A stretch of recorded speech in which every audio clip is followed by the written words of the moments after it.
Good day, everyone. I am Jason Altobar, your speaker today. Today, I will tackle about social media does more harm than good.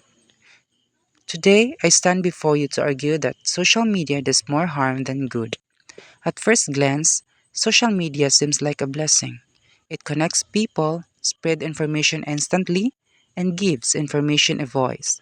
But behind the likes, shares, and hashtags lies a darker truth, one that affects our mental health, relationships, and even our sense of reality. Let's start with mental health.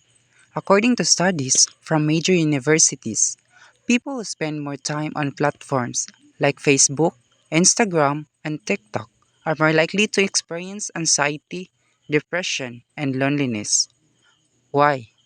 Because social media often shows us the best version of other people's lives, edited, filtered, and fake. We begin to compare our behind the scenes with everyone else's highlights reel.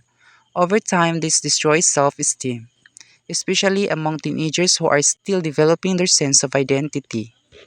Second, social media has damaged real human interaction.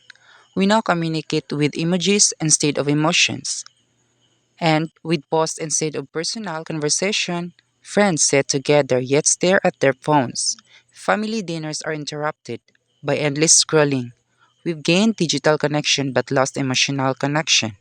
Third, spread of misinformation is one of the greatest threats of time. Fake news spreads faster online than the truth.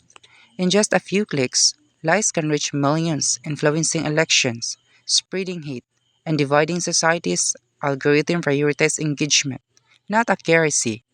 That means as long as a post gets attention, the system promotes it whether it's true or not. Supporters of social media might give argue that it gives people freedom of expression and opportunities for learning. Yes, that's true. Social media can be a tool for education, activism, and creativity. However, these benefits are overshadowed by the harm caused when the same freedom is abused. When online bullying, cancel culture, and false information dominate the feed. Let's be honest. How often do we use social media to learn something meaningful? Compared to how often we scroll mindlessly just to pass time, it's designed to be addictive, to keep us hooked for hours. The longer we stay, the more ads we see, and the more profit the companies make. That means we are not the customer, we are the product. So, what can we do? I am not saying we should delete all our accounts and live like it's the 1990s. What I am saying is we must be aware, disciplined, and critical. We must take control of social media, not let it control us. Let's use these platforms for good, to share truth, kindness, and creativity. Let's set limits on our screen time and reconnect with the people right in front of us. And let's demand that these companies take responsibility for the harm they cause, because our attention, our data, and our mental health are not there to exploit. Social media may have started as a tool for connection, but it has evolved into a force that often divides, deceives, and damages.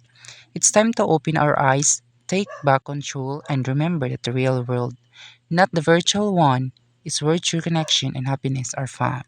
Thank you.